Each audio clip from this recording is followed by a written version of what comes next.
we about to talk about this J. Cole shit. Now, I like how J. Cole slid in a nice little apology to Kanye West. Now, honestly, I'm going to be honest with you. I had no fucking clue that Kanye West, a sample that he had or something that he had, one of his songs, was actually in J. Cole's first record, or not first record, but one of his big breakout records, fucking Workout. Kind of crazy, right?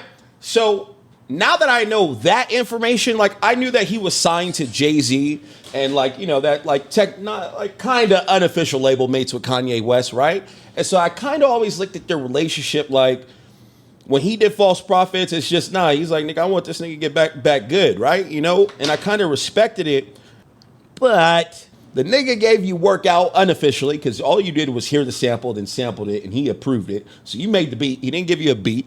You just sampled one of his joints, right? But that joint did go on to be one of your biggest records, right? And then you go on False Prophets, and when did False Prophets drop? This shit dropped 8 years ago. And it takes you 8 years to apologize to this nigga, bruh? You ain't talked to Kanye West in 8 fucking years? What the fuck do you celebrity rap niggas be doing? You guys are like the top, respectfully, I don't think you're better than anyone, but you know, technically you're a celebrity. So you're in the top tier of human beings. You telling me y'all niggas don't talk? You telling me J. Cole and Kanye go 8 years without having a fucking conversation? That shit to me is kind of weird. And it makes me wonder why the fuck, I mean, you know, Kendrick, he's a recluse. But is J. Cole's relationships with artists just like, I don't know, where the fuck is J. Cole at all the time? How does he not have a conversation with Kanye West? How does he not figure out the situation with Kendrick Lamar and they work on a project way before First Person Shooter? Like, how does that not happen? How are these niggas not communicating? Who are you talking to? And who's stopping you guys from communicating? Because that's just very weird to me. It's unsettling to me, honestly, at this point. I had to think about it a little. I'm like, 8 years. Y'all niggas ain't have no Rock Nation dinners, nothing? You ain't seen Ye in 8 years? I don't know. And we're going to talk about J. Cole. Because he's still, man, I love this nigga, but he just upsets the fuck out of me. What the fuck you be doing, nigga? All right, man. Let's get to this. First thing, J. Cole's slick. He's slick. I love this story right here. First off, when I seen this last night, it warmed my heart, right? Because I kind of felt bad for Kanye. Now, Kanye, you guys got to understand what trauma does to people. Like, Kanye lost his mom. This motherfucker was in one of the most traumatic accidents of his life right before dropping the college dropout. I mean, his whole fucking jaw was wired up. Like, his kids, his wives, his shit, everything this nigga does, this nigga was the laughing joke for a minute because of fucking South Park and the fish stick shit. Like, Kanye's had a fucked up career. He's also done some things, but when I look at it as a big picture, I feel like a lot of people are still the kid versions of themselves, right? Motherfuckers, and especially celebrities, you know, like, when you're getting nothing but love, and trust me, when I first moved out to LA, I was getting love, bro. Like, I came out here crazy. And that love, that shit will get you. But then the love does stop. The love stops. And that shit, when it stops, it fucks with you a little bit, right? Me, you know, luckily I go to a rock and I just fucking like reset. You know what I'm saying? Like, I always reset. So I'm always good. I mean, I'm still going through this life, but I'm too aware to like allow myself to fully crash out. So I watch certain things. I watch my little radar, my little meter, make sure I'm not going fucking off the radar, right? But a lot of these people don't have that self-awareness. A lot of these people can have millions and billions of dollars and have the mentals of a fucking 5-year-old, have the emotional intelligence of a 3-year-old, have the emotional intelligence of a 12-year-old. Like, it's really fucked up out here, right? And with Kanye, I believe that the Kanye that came into the game, I believe sex played a big thing in him. He may have gotten addicted to sex early on in his career, you know what I'm saying? Especially get that power. But something all outside of that and all the weird things he does, this nigga has always said some real shit throughout all these crazy breaks. Every time he has a break, it's because he's mentally feeling like he's being suppressed and this and that. And sometimes we look at him like, nigga, yeah, get over it. But sometimes he does have a fucking valid point. And of recently, outside, I don't give a fuck about the black cake. I don't like that shit. I I don't know what that nigga's on, but to me, he's so far gone. Bro, he tweeted, I'm going DEFCON 30 on some motherfuckers in the morning, and he lost his billion-dollar company. Like, imagine that. Imagine you send out a tweet, you lose your billion-dollar company that you created completely. And before that billion-dollar company, you were just with Nike and did the Red October, and they sold the Red October, and they told you, nigga, yo, I don't know when we're going to do the next one. I don't know if the streets want it, right? So he's always been getting screwed over. Virgil goes to Louis or whatever he was at, right? But this nigga Ye, to lose a billion-dollar company and get it back, and in the campaign, whatever. I mean, he's saying he's a billionaire again, right? So to lose billions and to come back, what the fuck else do you expect from this nigga? It's like, bruh. He's going to go pretty far with this one now. You guys got him now. If you thought you had him fucked up then, you definitely got him fucked up now. But Ye, he said something that kind of broke my heart. He wrote down a list. Let me see if I can find that list. Here we go. Wow, that was way too easy. When I'm going into the... Now listen to this, and we're about to get into J. Cole and this whole... He did a nice little apology to Kanye, and it's just another... It just showed me more insight into J. Cole's brain, bro. J. Cole moves like a fucking 15-year-old. I'm not gonna lie to you. He's never got out the mindset of I get up, the warm up and all that. You know what I'm saying? He stays right there, and like he just now is like... Right now, he's trying to get out of college and be whatever, talk about his friends shooting and all this shit. J. Cole's having a fucking identity crisis, and I wish I was on his team, bruh. If I was on J. Cole's team, I'd get him right. I already know it. I'm a specialist. This is what I do, by the way, people. That's what I do. Celebrities call me, and I... Just like that. You know what I'm saying? Get that shit together. But look at this list. Listen to this. Kanye West says, I am in pain no one could fix. The Betrayal. Virgil Abloh. John Legend. Kim Kardashian. Now, Virgil went to Louis. When Ye wore the red hat, John Legend went out there and said, nigga, what are you doing? Or some shit like that. He was against it. Kim Kardashian, we already know, but nigga, I kind of don't. I'm not giving you Kim Kardashian because you decide to chase that fat ass. We ain't tell you to go chase that fat ass. We didn't even expect that. We didn't know that you and Kim were like lovers and, oh, it was love at first sight. Nigga, we ain't have no clue about none of that bullshit. Nigga, we didn't condone that. We didn't approve that. We had no clue, sir. Sir, we had no clue. So we would have told you. If you just popped out and did that, but we would have warned you.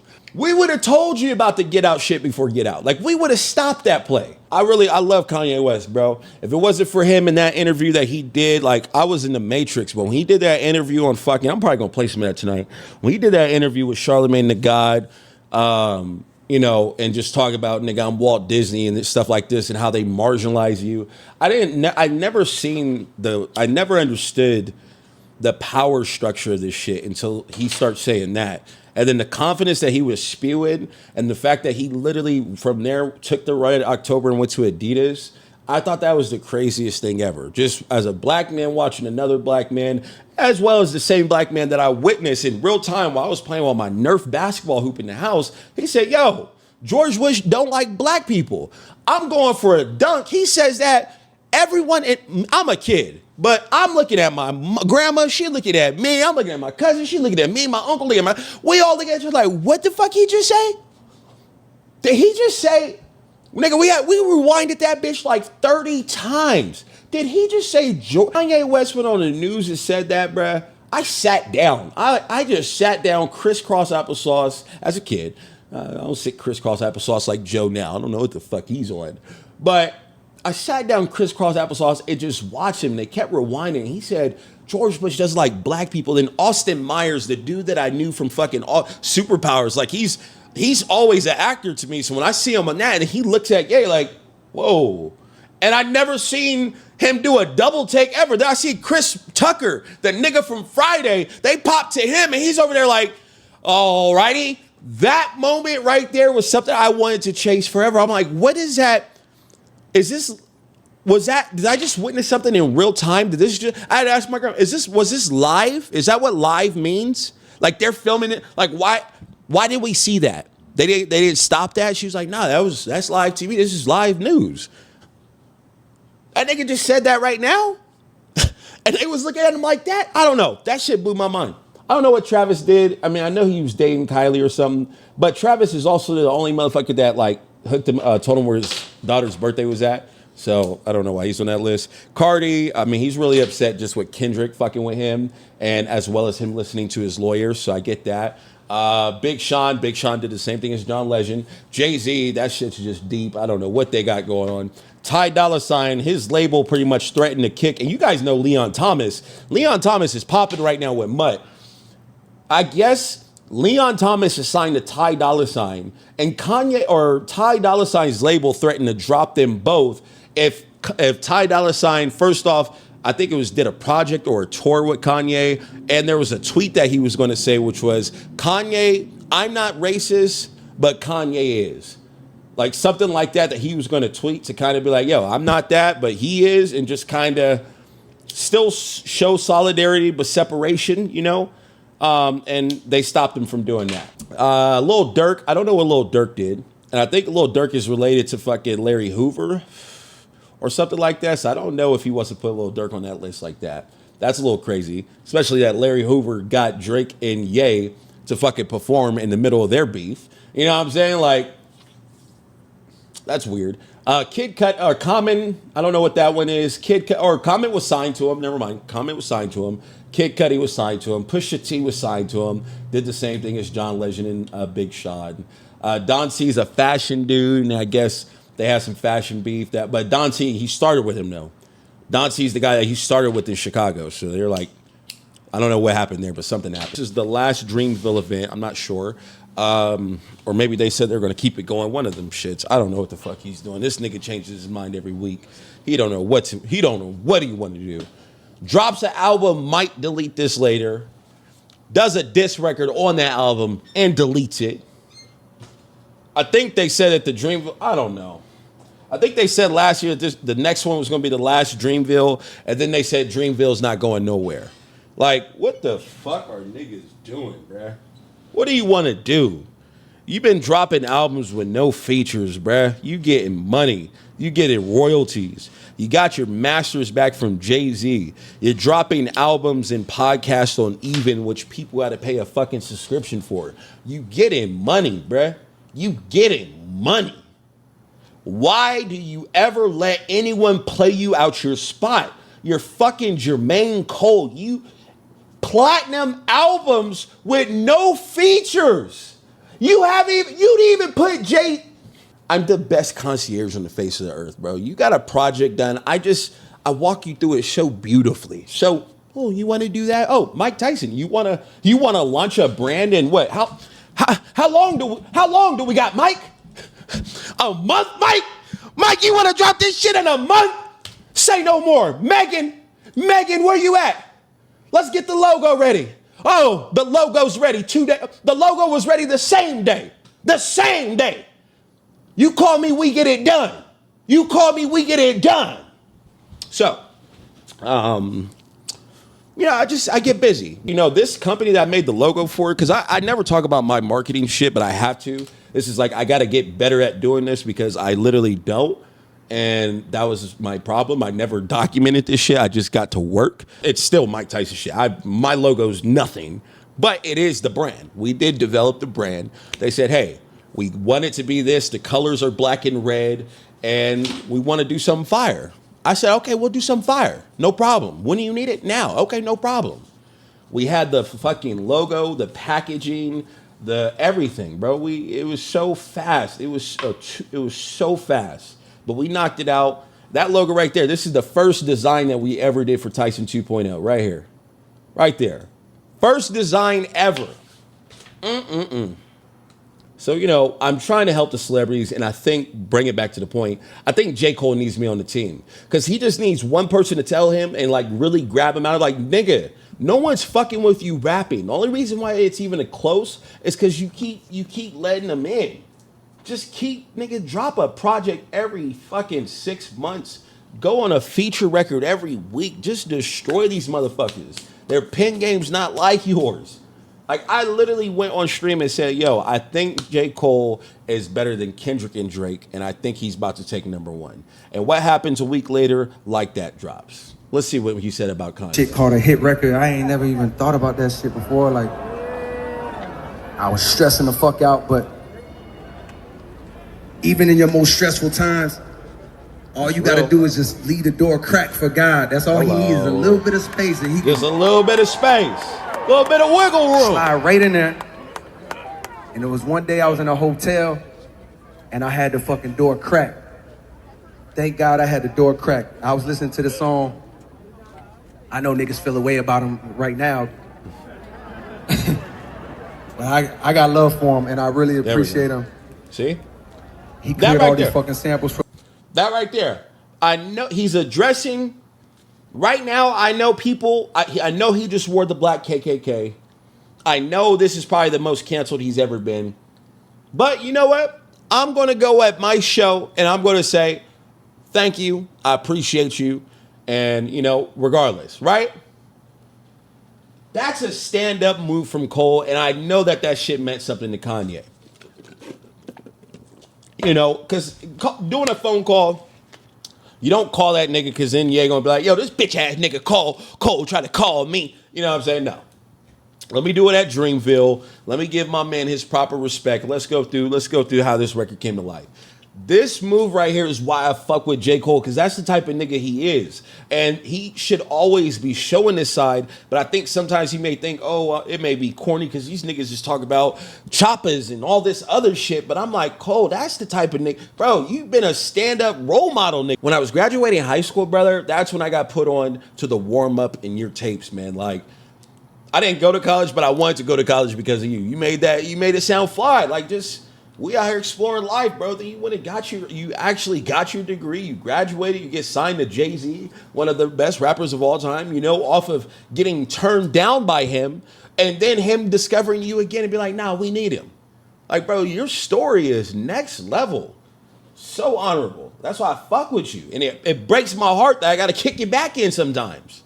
Like right now, I got a video. I'm about to kick in the backs of Android users. I'm going for it. I'm going for the gusto. I'm going for the kill shot on Android users. I don't give a fuck no more. If you got an Android in 2025 and you over here, you ain't got an iPhone, you don't want to FaceTime your mama, nigga. I got love for Android people. See, it's too rough. I want to kick their backs in. See, that right there, it's not ready for the airwaves yet. It's not refined. It's a real rant, but it's ready to go. It's fully edited. I got it in a clip, but I got to see my mama first because she got an Android phone. And there's no way that I'm posting that video and my mom wakes up to that right there. I'm not doing that to her. I got to let her know that she's the only Android user that I respect, but everyone else has to go.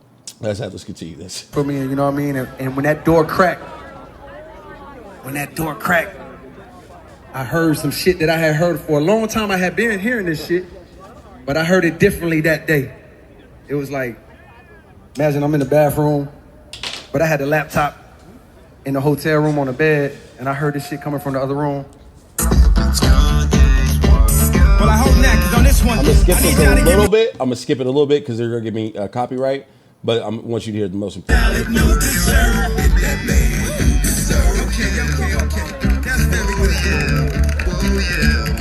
appreciate your time.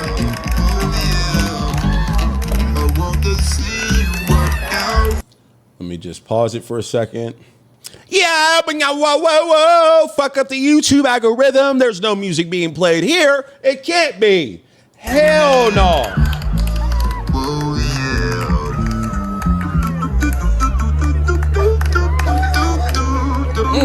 Chat. I said, what the fuck was that? I ran back in the other room. Like, yo, what the fuck? It's like it spoke to me. I told you, all you gotta do is keep the door cracked. That shit spoke to me different on that day. So I ran that bitch back. I was like,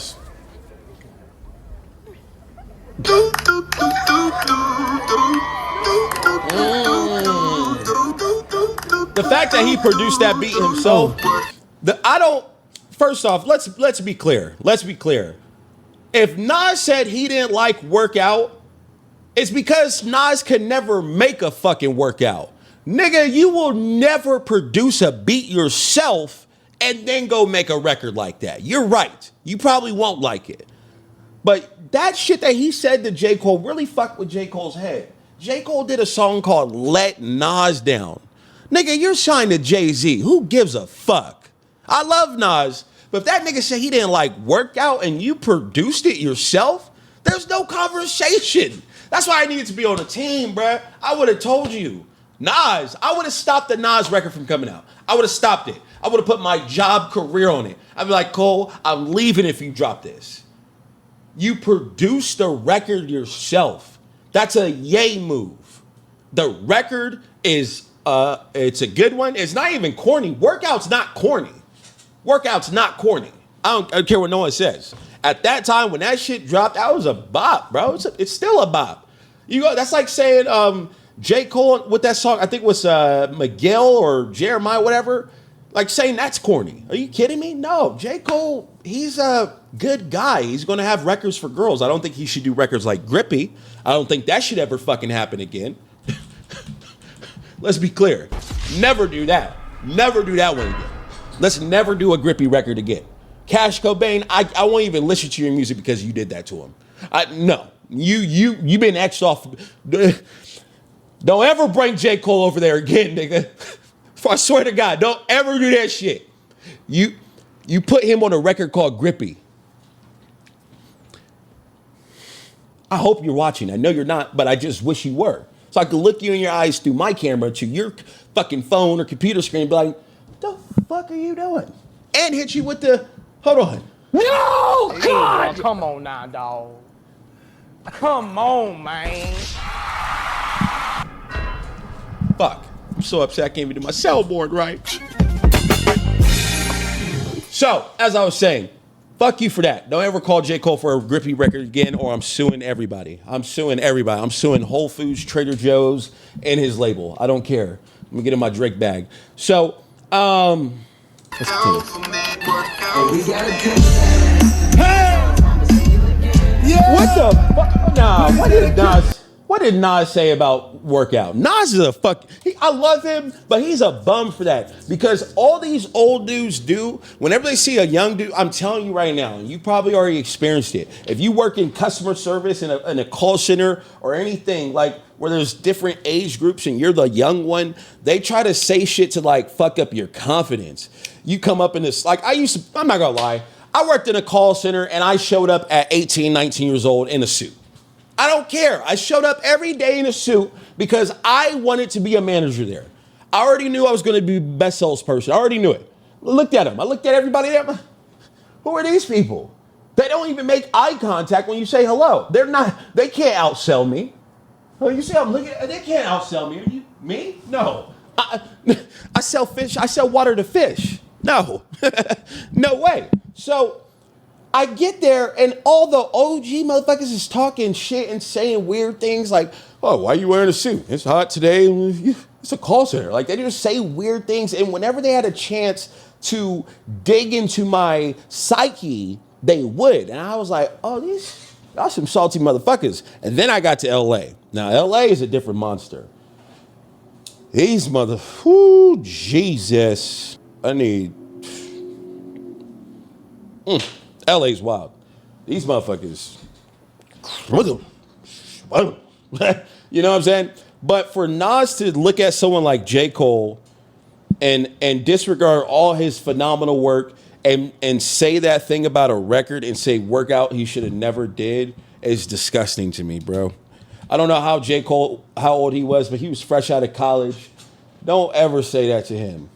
And then he had...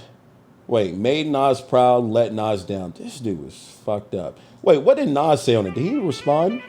So point blank, young Cole, you won't be the same. The first album, Freedoms, and the fourth album, Pressure's a big difference between them. But I get why you said it, radio records are needed. I just wanted to bring the warning, global warming to that cold. Okay, Nas, thank you, bruh. Nas is a real nigga. Because I'm like, bruh, if you just let this nigga Cole let Nas down, and you know, like, bruh, what the fuck?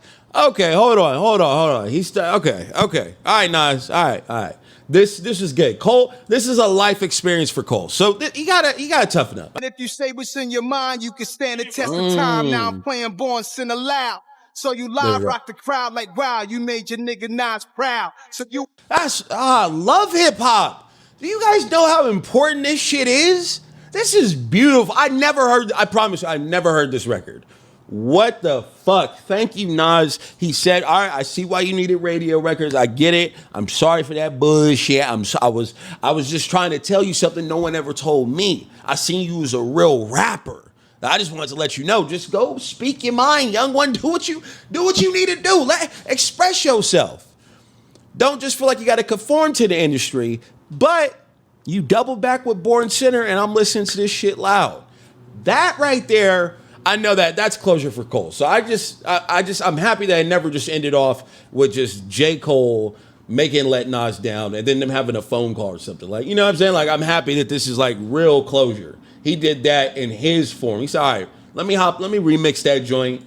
And first off, this verse is hard as fuck. Sell another record, But this goes to show you, like, bro, he's literally, if you think about it, how is it that he could make a verse sound good when he's rapping about J. Cole and, you know, his career? Like, just think about, there's so many rappers that rap about the same shit. Blicks, guns, this, that. But imagine just the depth of, like, this is why I love storytellers. Like, Nas just made, the verse is hard, but he's rapping, he's rapping about something that's like, it's a real moment. He's giving a young man advice. He's able to find the words to make this a song. I don't know how to describe it. It's so fucking crazy.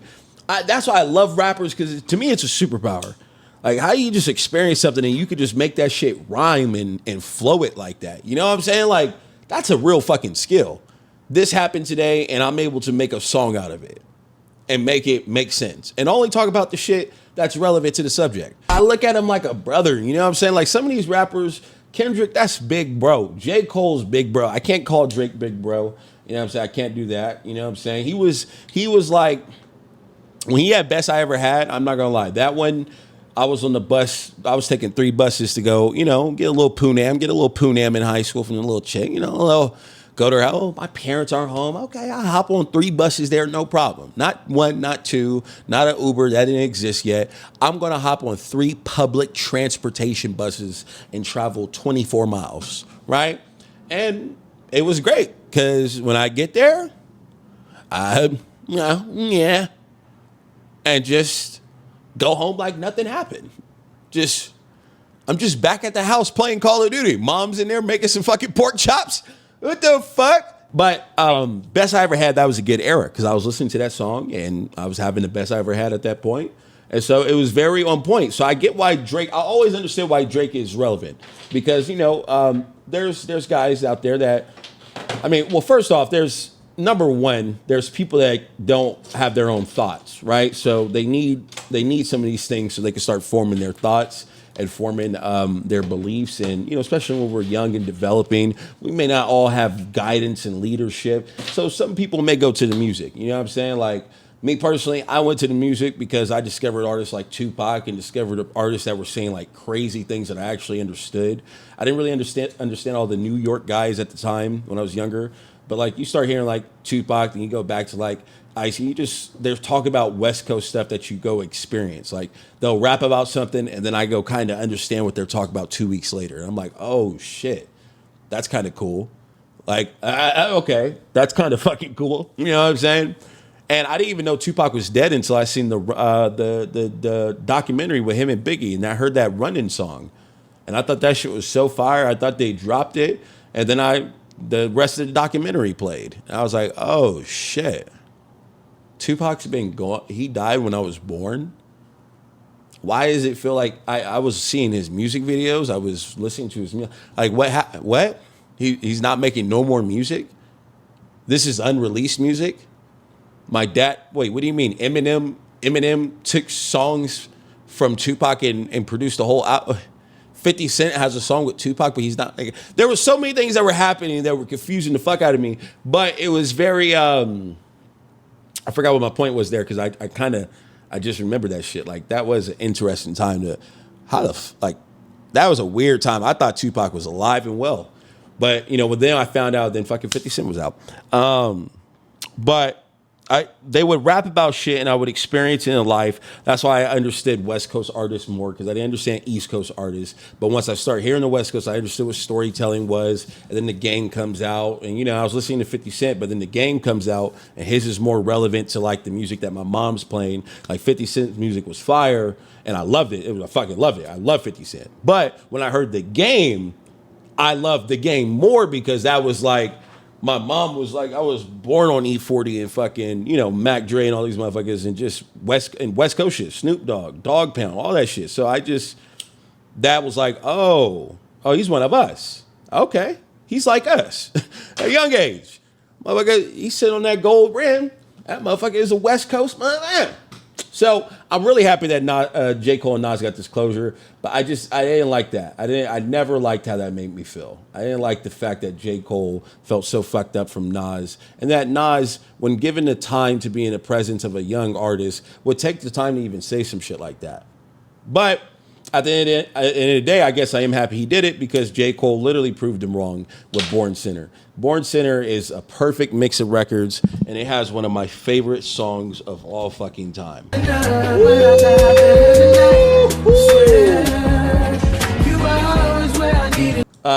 This is also KSMK Song of the Day. And even if you don't drink, everybody pull up. What?